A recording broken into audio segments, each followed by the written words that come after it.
Fala Fogão, tá começando a primeira edição do Radar Alvinegro nessa sexta-feira, 2 de fevereiro. Tô aqui novamente para a gente poder trocar uma ideia a respeito de alguns assuntos, como por exemplo, detalhes desse empréstimo do Pablo do Flamengo para o Botafogo. Qual é o percentual do salário do jogador que o Glorioso vai ter que arcar? E se a gente quiser escalar o Pablo para enfrentar o próprio Flamengo, é possível? E se de repente o Flamengo receber uma proposta pelo Pablo, o Botafogo tem algum poder de decisão? Vamos trocar uma ideia sobre isso e falar também sobre o empréstimo de jovens jogadores para o Molenbeek, como funciona essa relação dentro do grupo Multiclubes e, além disso, destacar a informação que vem do Bocão, lá do Resenha Alvinegra, a respeito do volante Alan. Não é segredo para ninguém que o Botafogo entrou em contato com o atleta, fez proposta, só que ele pertence ao Al-Wahda dos Emirados Árabes. Se você quiser o jogador por agora, é preciso que você se entenda com os árabes, o que não é tarefa fácil. Até porque o Al-Wahda tem no Alan seu capitão e quer renovar com o jogador. Porém, o Alan esquentou o interesse dele de voltar ao Brasil para poder defender as cores do Botafogo. Será?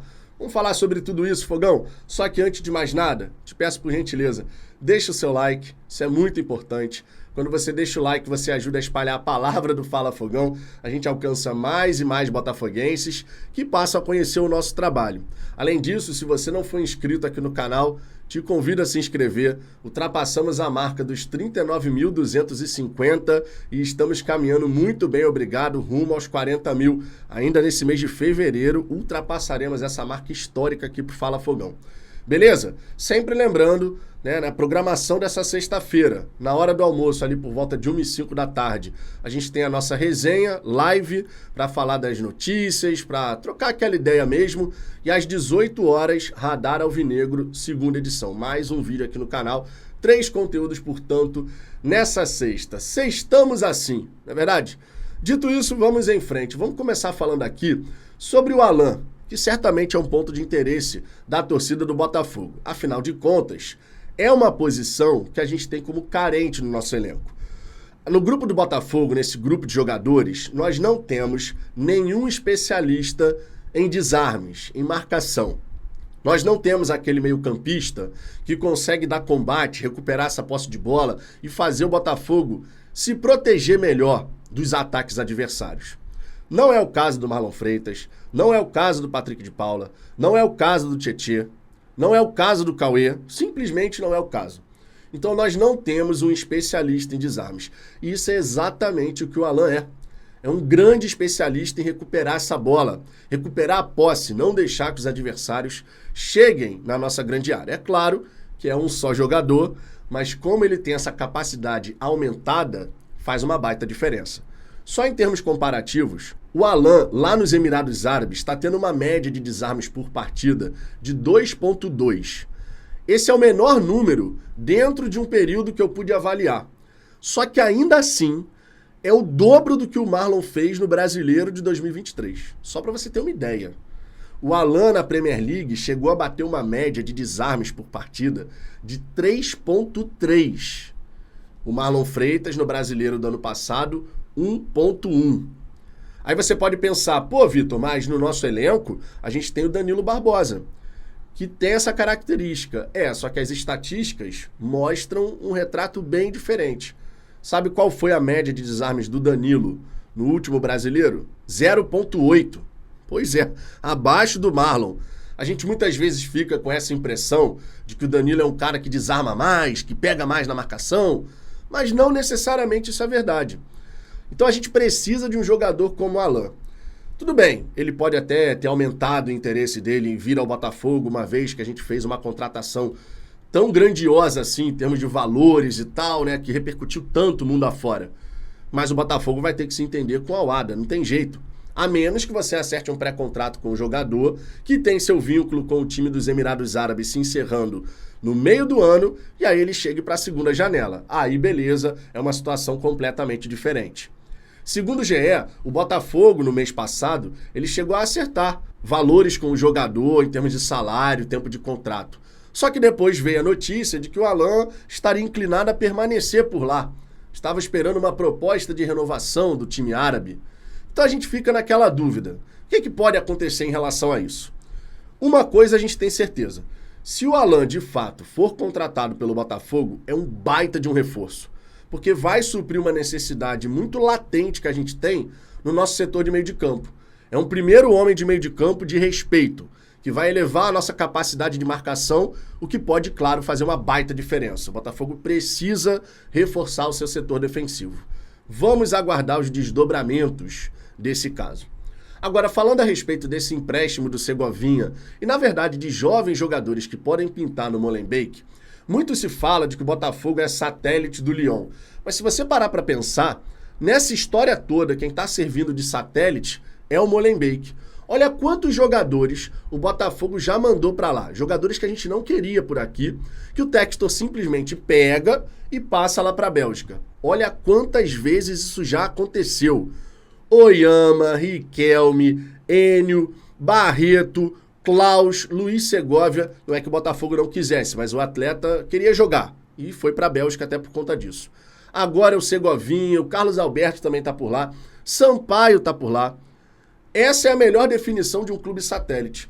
É um clube que serve para que você pegue os seus atletas que você não tem interesse, jogue para lá, vê se esses caras se desenvolvem e de repente tu faz uma graninha com isso. Então essa história de que o Botafogo é clube satélite, isso serve só para torcedor que não entende exatamente o conceito de um clube satélite ficar despejando frustração. Eu pelo menos penso dessa maneira. Provavelmente nessa parte aqui do vídeo vai ter muito botafoguense que vai discordar da minha opinião, mas é só você parar para entender essas relações. Você não vê o Lyon, por exemplo, pegando o jogador que eles não querem no elenco e mandando para cá. Ah, esse cara aqui, ó, tá encostado, manda lá pro Botafogo, sabe? É o resto aqui. Não é o caso. Ao mesmo tempo, quando a gente tem uma transferência do Botafogo para o Lyon, a gente pode até questionar o valor, mas é uma transferência paga. O Perry, o Adrielson, não saíram sem que o Botafogo vá receber nada. Ah, o Botafogo vendeu 50% dos direitos econômicos. Essa é uma manobra para que o Botafogo não tenha que ficar pagando milhões e milhões para outras equipes. Por exemplo, o Perry, se você vendesse o Perry 100% dele, o São Paulo ia receber uma belíssima de uma grana, tá? Então é uma forma de você meio que burlar a necessidade de pagar milhões e milhões a um adversário do Botafogo. O Jefinho, quando saiu, foi por 10 milhões de euros. O Rezende, que foi satélite nesse caso, do Botafogo, recebeu uma quantia bem considerável, porque ainda tinha 40%. Mas o Jefinho, quando veio ao Botafogo, o Botafogo não pagou nada. Então o Rezende serviu como satélite nesse caso. Ele descobriu o talento, ele desenvolveu inicialmente o talento, esse talento veio para o Botafogo, aqui apareceu, gerou uma grande venda, aí o clube satélite recebe a parte dele e o Botafogo recebe a sua. Ah, então o Botafogo é barriga de aluguel. Meu irmão, quer chamar de barriga de aluguel? Chame. Se toda a temporada o Textor contratar um jogador assim, do nível do Luiz Henrique, e ele passar pelo menos um ano aqui nos ajudando a conquistar títulos, levantar taças, triste eu não vou ficar. E olha, se você ficar triste por ter grandes jogadores no Botafogo, não dá para entender. Sobre o Segovinha, era necessário, ele perdeu espaço no Botafogo, só que ele precisa jogar. Essa é a grande verdade. Ir para o Molenbeek e não jogar, basicamente falando, é você dar férias para o jogador durante 5 meses, vai passear na Bélgica. E isso, claro, não é interessante. O Segovinha está indo para o time comandado pelo Cláudio Caçapa. O Molenbeek está na penúltima colocação do campeonato belga. A missão é permanecer na Série A. Todo mundo já sabia disso desde o começo. E eles estão a 3 pontos do primeiro time fora dessa zona de rebaixamento. Na verdade, uma zona de play-off, porque depois você disputa com os times que estão tentando subir. Tomara que o Segovinha tenha oportunidade, tomara que ele jogue, porque senão não adianta. Jovens para se desenvolver tem que jogar. E o Segovinha, depois das contratações que o Botafogo fez para as suas pontas, claramente ia perder espaço. E aí a mesma coisa vale para o Diego Hernandes. De repente a gente pode ver o Diego Hernandes sendo emprestado, porque ele não tem grandes oportunidades no Botafogo. Não me surpreenderia, inclusive, se o Matheus Ponte entrasse nessa brincadeira também. Aí tu pode chegar e falar, Vitor, mas como assim? A gente não tem nem lateral. Tu tá falando que o Matheus Ponte, de repente, pode ir para a Bélgica? Não é uma informação, tá? Deixando claro, é uma opinião. O Botafogo vai contratar um lateral. O Rafael tá se recuperando. Não me surpreenderia se numa configuração onde Rafael tá bem fisicamente, não tá se machucando, tá ali, né, disponível sempre, e você tem um novo lateral direito contratado, que vai ser titular.